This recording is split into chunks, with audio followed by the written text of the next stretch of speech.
Welcome to Ask Lynn, everyone. And today I have with me the most fabulous Sally Bernard. Sally is a huge advocate in the autism community because she has family members with autism. I actually went to school with all three of the boys.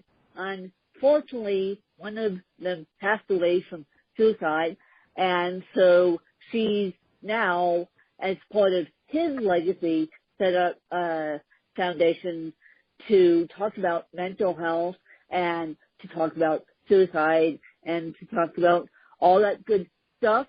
She also runs a autism program, I guess you would call it, because it's not a ski program anymore. It's called the Indigo Services, based out of Carbondale, Colorado, which is 45 minutes away from me. And Sally moved here from New York with her family in 2000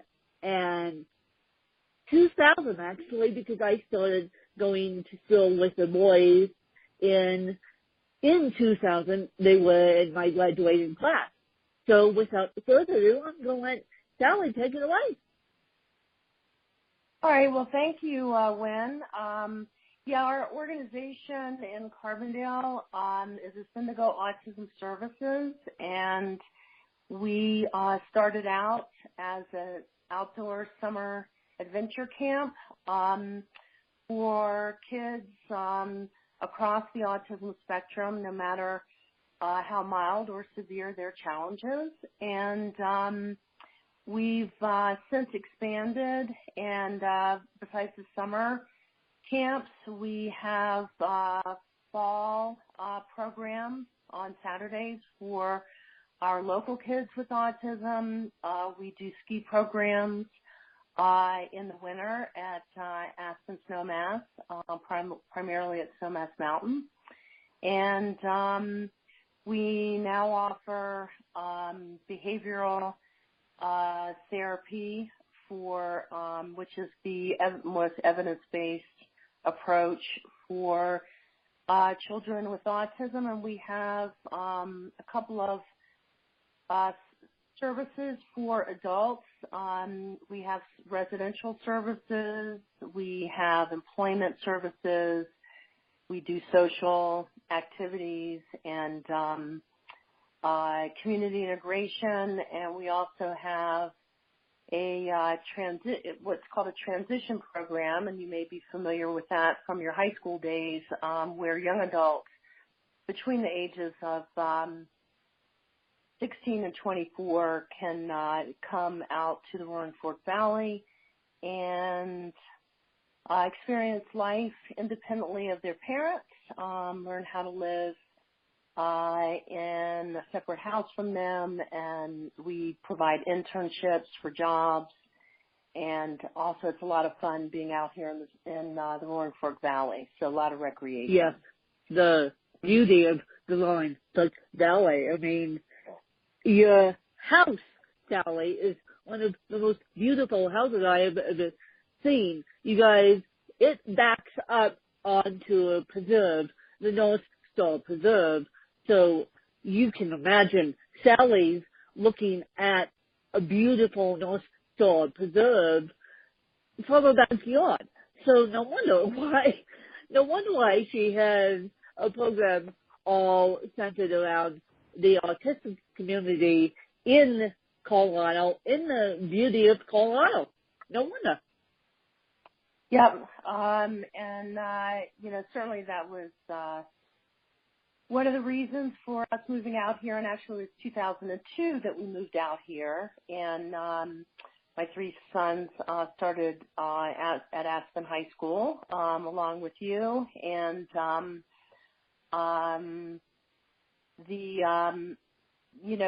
being out here and seeing how great of a lifestyle it is, and how many guests from out of the area we have coming to Aspen Snowmass, and the beauty and the recreation it just seemed like that opportunity should be available to kids and adults with autism, and so that's why we created the program that we did. Now, I have a question, and pardon me if I present this in an idiotic layman's terms question here. I know you have two sons now. One of them passed away, but I know I've heard all three of them have some sort of autism. So what has been your experience with not so severe autism, such as Asperger's, and someone who is severely autistic, living in the same house? Well, actually, that's not the case. My other two sons, so I have one son with pretty significant autism, but the other two, including Jamie, who passed away, did not have autism and were not on the spectrum. Oh. So I can't give you any place. Why I thought they were on the spectrum too. I'm so sorry for saying that because I thought for years that Fred and Jamie were on the spectrum. No, they weren't. Well, how has autism affected you as a family? I mean, I know that Jamie passed away, but how has it affected day-to-day life? I mean, Bill still has severe autism.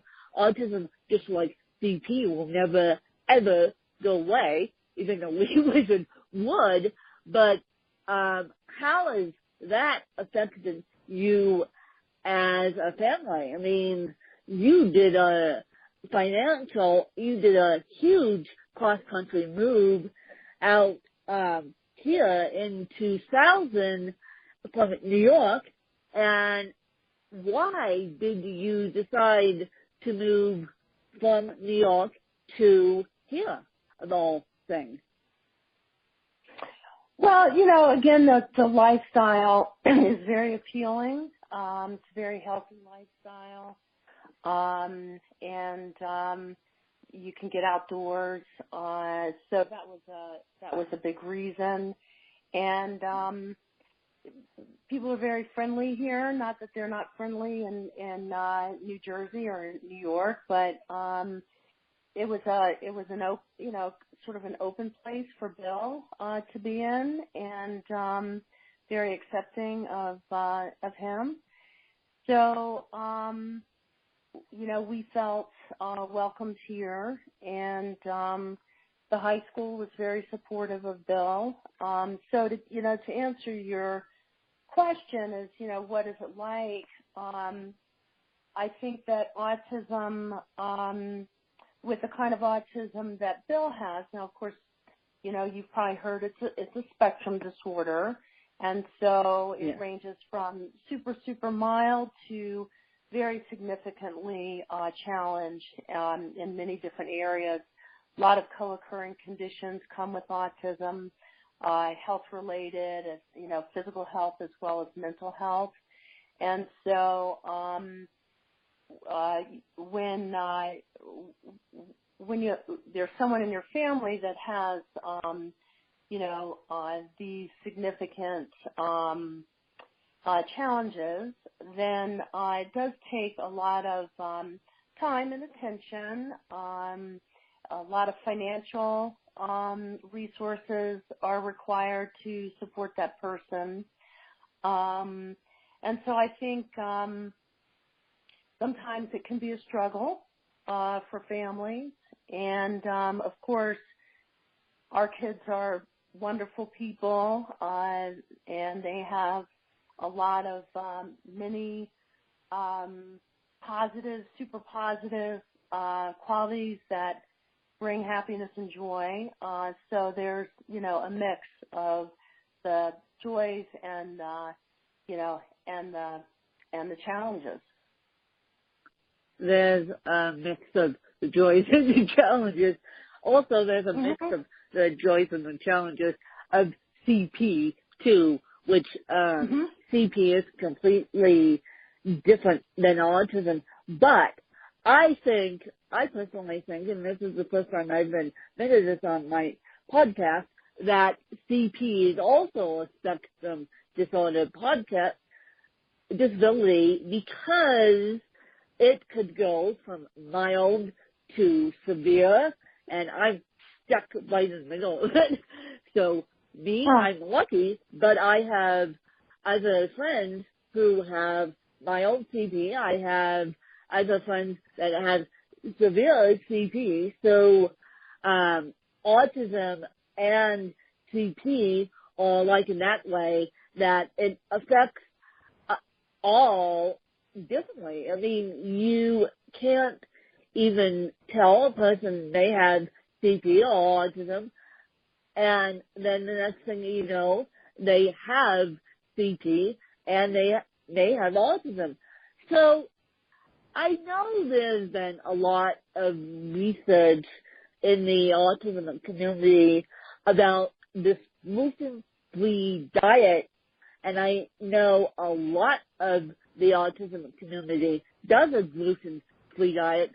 So I hate to ask another idiotic question. I feel so idiotic here asking these questions, but what does the gluten-free, how does the gluten-free diet help a person with autism?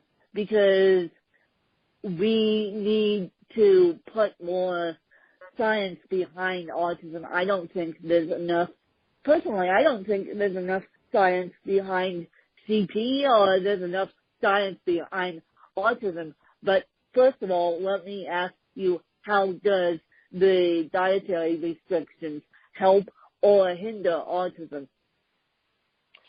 So it again, the science needs to be more complete. So you know, when I talk about the gluten-free diet, it's sort of to the best of our knowledge, but the knowledge is still in the formative stage. But it seems like there's a subgroup of people with autism that respond favorably when they're on a gluten-free diet, and gluten-free generally means, you know, no wheat or other grains similar to wheat. And it seems like there's something in the gluten component of the grains that causes an immune reaction, I'll call it, and there are people with autism that have true, excuse me, celiac disease, but for most it's just kind of I'd say it's a sensitivity to gluten. Okay. So okay, so it's I always wondered about that myself. It's more of a sensitivity to gluten, which sets off everything else. So even though people with autism may not have true celiac disease, it's a sensitivity issue. right, and so my son Bill is on a gluten-free diet, and if he has gluten, it's not the end of the world, but I think it just makes him feel bad. Yeah. Yeah, okay. So that's why people in the autism community are so into gluten-free, because they're sensitive to it. Well, I would be too if I had all these underlying conditions, including autism. So I would be too. I was just curious about why people opt into the gluten-free diet. So you're saying with what you believe is it's more a sensitivity issue than anything else. Yes, and I think there's still more science to really understand what's going on. Yeah.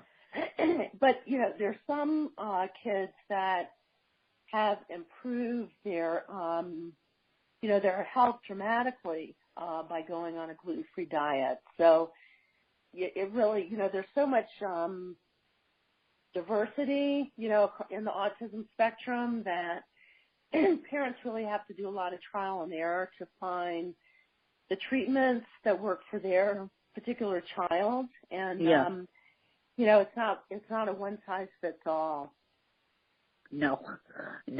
CP isn't either. So when we talk about these underlying conditions, it may be CP. It isn't probably CP or autism related. We just choose to do what we do because it makes us feel better. And so within the autism community, you guys, they choose to do what they do because it makes the young person with autism or the adult with autism feel better. So let's talk about Light It Up Blue. Let's talk about that, which is Light It Up Blue, you guys, is National Autism Awareness Month. And Sally actually hosts a huge benefit for Light It Up Blue for Autism Speaks, which is the National Autism Board, which does all the scientific research around autism. So let's talk about Light It Up Blue and what you guys do for that. Okay, so this year we've renamed the event. Excuse me, and it's called Ascendigo Blue Aspen. And Ascendigo is the sole beneficiary of the event, and it goes to support our summer camps, our skiing programs, our fall programs, and our adult and behavioral therapy programs here in the Valley. So, and it takes place on President's Weekend. So it's Saturday, February the 17th, at the Belly Up Club, nightclub in Aspen. We've got a fabulous band. It's great food, really nice time, live auction, and just really, really fun. And that same day, we've got an awareness for autism going on at Aspen Highlands. So we hope everybody goes to Highlands to ski on Saturday, February the 17th.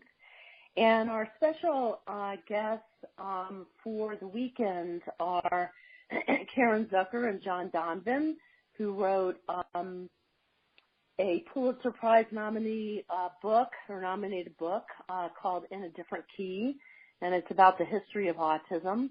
So they're award-winning documentary producers and news show producers and authors, and we're happy to have them as our guests for Ascendigo Blue Aspen. Yeah.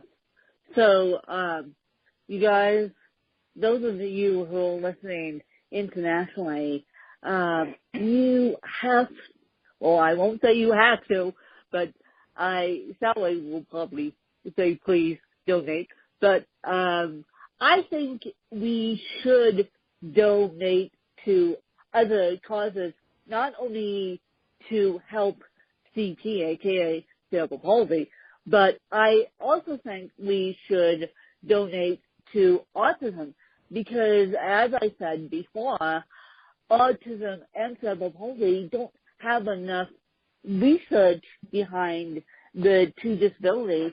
They don't have enough research, and if Sally and I went banging the drum about all disabilities, mine included, I don't know what we would be like in 2018, because without advocates who bang the drum about cerebral palsy or autism, I don't know where we would be. So, Sally, what is your best tip, let's say, for the child who's newly diagnosed with autism? what is your best tip? Is it go to Google or go to a support group, or what is your best tip? Well, first of all, I have to say that an important step is getting diagnosed. And many families, particularly families in our area, have a problem getting a diagnosis. And you really can't start your treatment plan, or it's much harder to, and it's harder to get the health insurance that supports your treatment plan if you don't have a diagnosis. Now, unfortunately, the primary centers where if you have a suspicion of developmental delay or autism, you need to go to Denver, right, to the University of Colorado, and the center there is called JFK Partners, as well as Children's Hospital. They kind of work together, Children's Hospital Denver, but they have a waiting list, and their waiting list can be 12 to 18 months. If you have a young child, time is of the essence to start intensive treatment, and so many parents, rightly are concerned about that, and it's a barrier to getting the support that they need. So Syndigo can help families navigate that system and try to get to a faster diagnosis. But I would say if you have a suspicion of a developmental difference in your child, you should really go to your pediatrician and voice concern. And if you're not being listened to, there is, you can come to us at Syndigo. There's also a neurologist, Dr. Jeffrey Siegel at Valley View Hospital in Glenwood Springs, who might be able to, sit down and talk to parents. But we really encourage getting a diagnosis. And once that diagnosis is obtained, it's important to get the right kind of treatment. And generally for autism, that is behavioral therapy, and it is speech therapy and occupational therapy. So those are kind of the three mainstays for someone on the spectrum. It's also important to, depending on the age of the child, to get them set up with the right preschool or the right, if they're a little older, the right regular school situation. So, but the first thing is getting that diagnosis. And I have also noticed with CP, you guys, when kids are newly diagnosed, they sometimes don't, just like autism, they sometimes don't get diagnosed as quickly as they should. And I'm sitting here as a disabled advocate, and I'm like, oh my God, we could have started this treatment plan earlier than we actually did, because now you finally got the diagnosis, and I'm sorry, but the diagnosis is the most important step. I mean, you have to get the diagnosis before you can put your kids in special ed and get all that stuff together. So Indigo could help in the autism spectrum. I'm trying to think who could help in the cerebral palsy spectrum, because now that Sally says that, I am thinking that kids with cerebral palsy don't get diagnosed as quickly as they should either. So if anyone knows, to me personally, who can help diagnose cerebral palsy, please let me know, because this is how we're going to bang the drum about autism and cerebral palsy, because we have all these kids coming into the world with autism and cerebral palsy. And Sally, I don't know if you know the numbers of autism, but I believe on my end it's over 1,000 babies get diagnosed properly with cerebral palsy, and I'm saying properly in air quotes here, but over 1,000 babies now get diagnosed with cerebral palsy. And Sally, do you know the numbers of autism? Well, the official statistic from the Centers for Disease Control are 1 in 68 children. So it's about, between 1 and 2%. However, there was a recent study from another government agency that was a parent interview, and it put a rate of 1 in 36 children with an autism spectrum condition. And so the rate seems to be going up. And which is a little bit scary. Pardon me, yeah. but it's a little bit scary that the rate of autism is going up. And what do you think is causing that? Do you think it's the food we're eating? Do you think it's the surroundings we're living in now? I mean, that's scary now that you told me that statistic. You scared me there because the last time I checked on cerebral palsy, it was 1,000 babies, but I haven't checked in recent numbers here. But I believe that cerebral palsy is going up too, or it may be stagnant. I don't know. But what do you think is causing the increase in autism? Well, so that's, a controversial topic in autism and I guess an unsettled question where we need more science. There has been, so the primary suspects as to the increase is one is a change in the diagnostic criteria, so that milder cases are now counted within the autism spectrum where they may not have been before.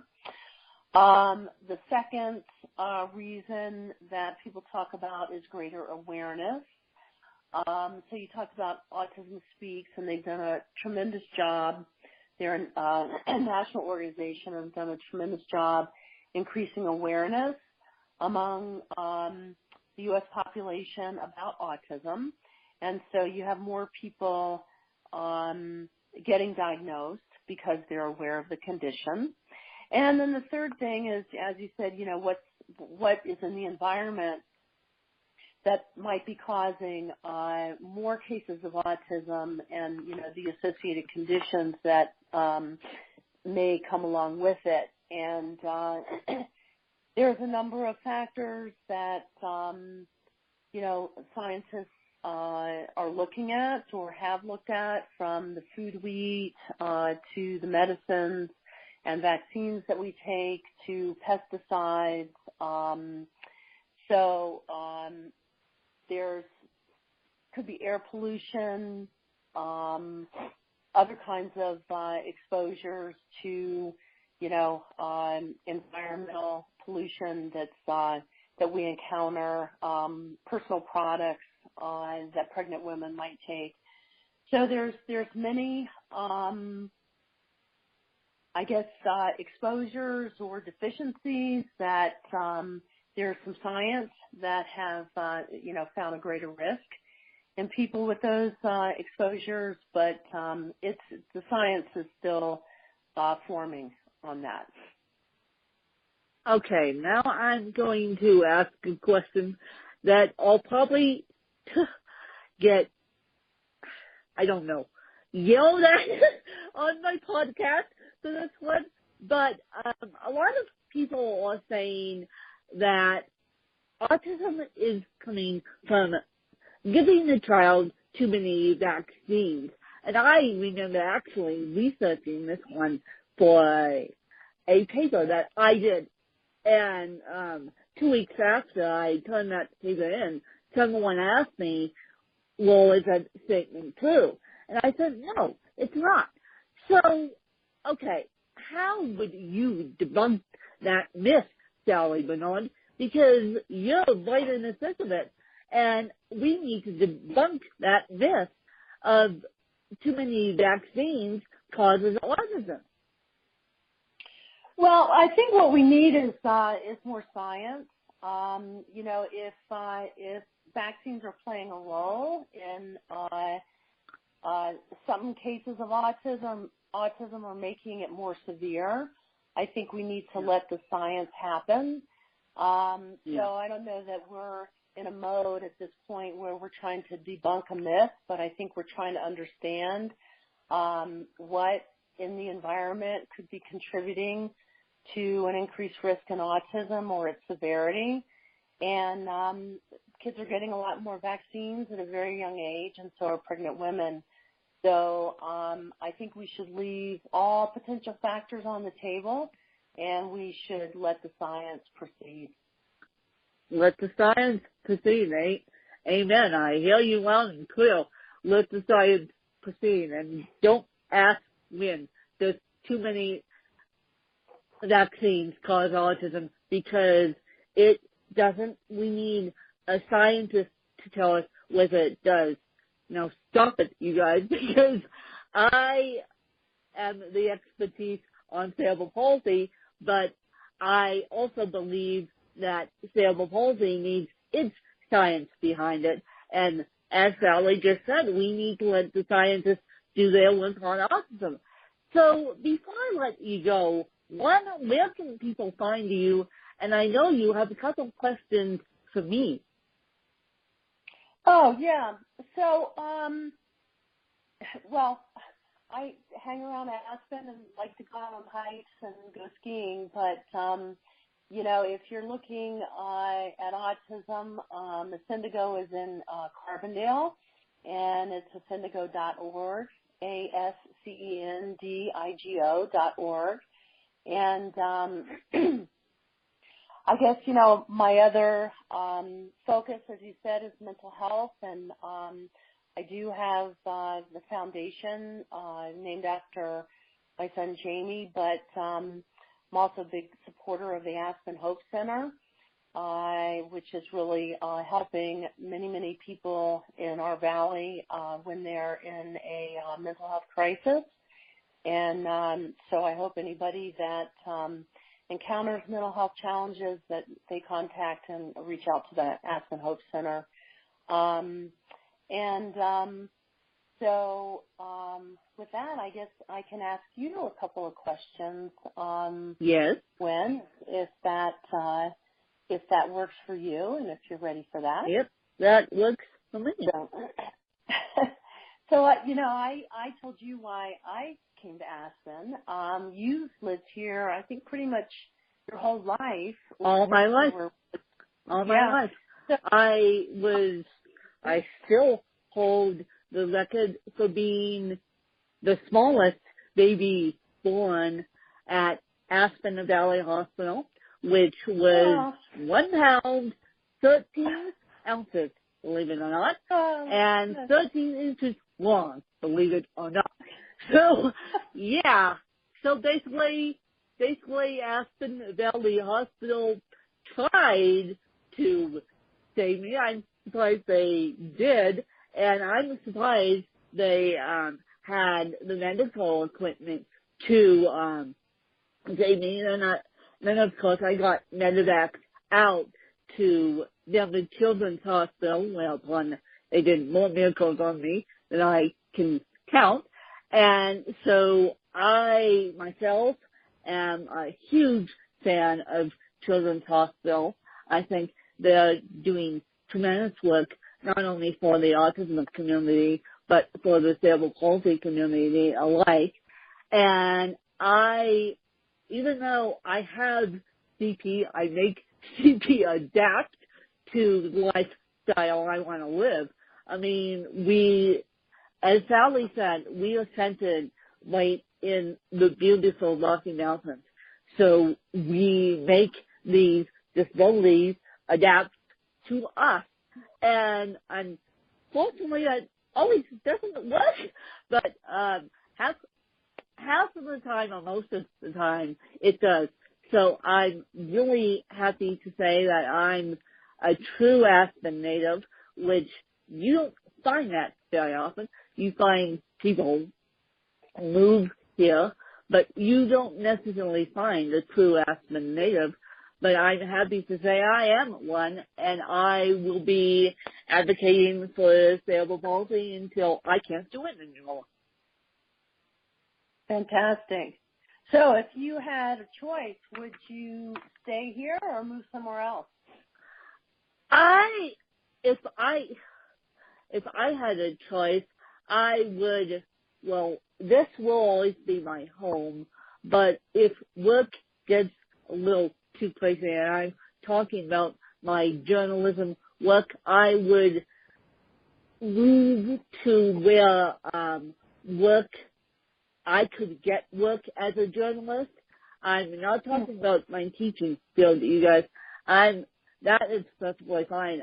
I am just afraid that there's not going to be enough work for me as soon as I get my degree. I mean, that's everyone's biggest fear as they transfer out of college, especially with a disability. But I would definitely stay here, but if work calls me to move, I would definitely move. But for right now, I'm staying here, and I'm happy to call Aspen home. Great. And so, how do you think Aspen or any other community could be more inclusive for people with disabilities? Now, of course, coming from you, I had to think about this one. You gave me a curveball there, fella, but that's okay. Aspen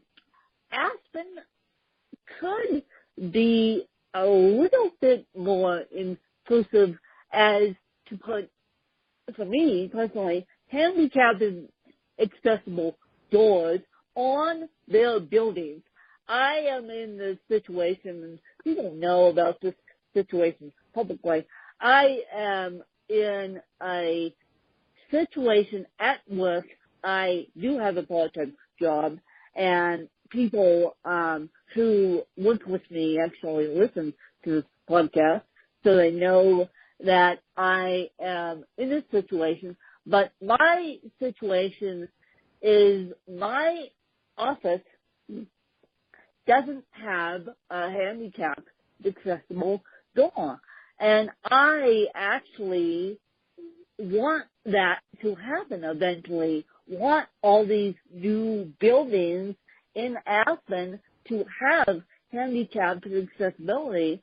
I mean, we were talking about this is your Christmas party, and I was talking to a gentleman who's deaf, and his wife was saying, well, not only does the Aspen Art Museum not only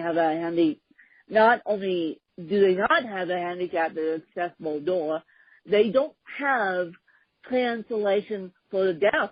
So the deaf community has to bring a translator with them, and the disabled community has to bring someone with them, and ESPN is not doing a great job either.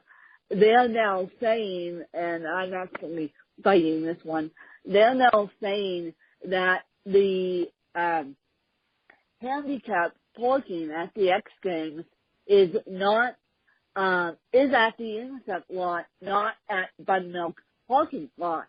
And so I think that, no, and this happened last year, it's happening again this year, and we're talking about a huge entity here. We're talking about huger than the city of Aspen. So I'm thinking that Aspen is a wonderful place to live, but it does have its drawbacks when it comes to disabilities and accessibility. Okay. And no, the thing about ESPN is they admitted that last year I got angry at that last year, and I'm angry again because, as Sally said, disabled and autism want to be included in this valley. So we're going to have to beg the drum somehow to make this valley inclusive to disabilities. Yeah. So Yep. then my last question is, you talked about you would go somewhere else for your journalism career. So what have been the the successes and challenges for you in getting and keeping a job? Because I know you've been pretty successful at that. So, how has that been for you? Funny enough, I got this job as 10 days, I'm not kidding, 10 days after my biological mom died, and I drove back up here, opened up my emailed my boss at the time, who's no longer there, and said, do you have any job openings? And of course he said, you're welcome to come in, and you're welcome to fill out a job application like anyone else would, and we'll see what we have for you. Turns out I have kept that job for 6 years. Longer than that now. I got that job in 2010, so it must be about 7 years now. I always taught preschool, and for 11 years I taught preschool. This year I finally transitioned out of teaching preschool to teaching music. And for me, keeping a job is like a needle in a haystack because I want to be useful. I don't want to be in anyone's way. I want to be useful. And so even though my job accepts CP, yes, they are equal opportunity employers, you ask them, they have a hard time with me having CP because they know what to do for me as a teacher, but they don't know what to do with me as an aide because they don't know how to put me to work.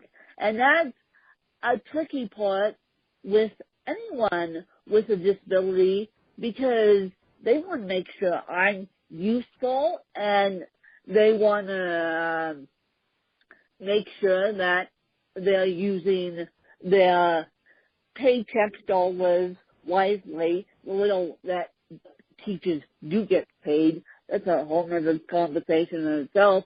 But I find that being able to have a job, it's a blessing and a curse because I want to be useful, but it's a blessing that I have a job.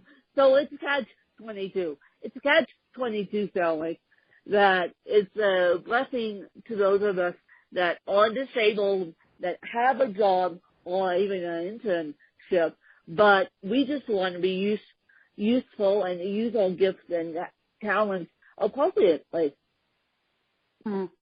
Yeah. Yep. Yeah. Well, so it's a catch-22. It's a blessing and a curse, and with insurance and all that good stuff, I'm only allowed to work a certain amount of hours, and so it's a blessing and a curse. Let's just put it that way. But I'm finding the blessings in it more than the curse but keeping a job for anyone is difficult. And for those of you who are unemployed right now, I know some of my listeners are unemployed. Just try to keep your eyes and ears open. And here's a good tip: go volunteer for the disabled. The disabled will teach you a lot. Go volunteer at Indigo. Go volunteer at Challenge Aspen. Go volunteer at Bridging Bionics, which is Amanda Boxtel's foundation. And or if you're not local to us, just go volunteer at the closest disabled foundation to you guys, and the disabled can teach you how to be grateful for life. Yep. Yep, they can. Yep. So go ahead. I interrupted you. No, those were my questions. That I had on my end. Well, it was lovely talking to you, and we appreciate Sally coming on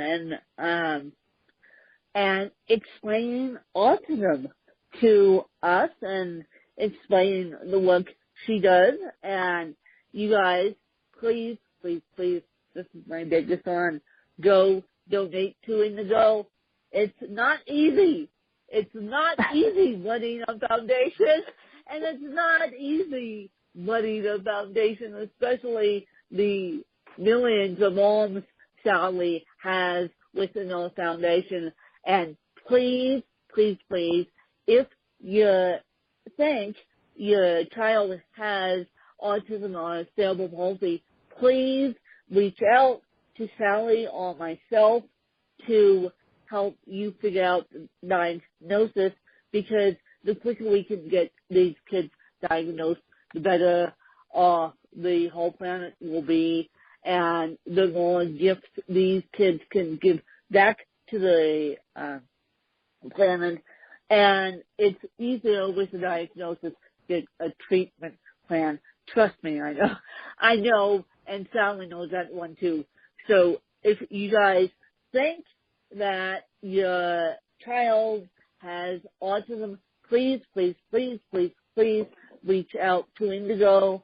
And if you think your child has cerebral palsy, I have the resources have me, let's put it that way, to advocate for cerebral palsy.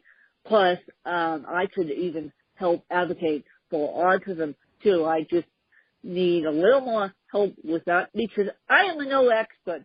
That's why I bring the experts on these podcasts to fix you guys. So please, let's just diagnose these kids as quickly as we can, and then let's have them show their gifts to the world. Again, I thank you guys for sharing another fabulous interview, and I wish Sally the best success in her work in the autism community, and her work I will be forever grateful to her work, not only for the autism community, but for the disabled community as a whole, because she's not only doing work for the disabled community, she's doing work for the mental health community as well.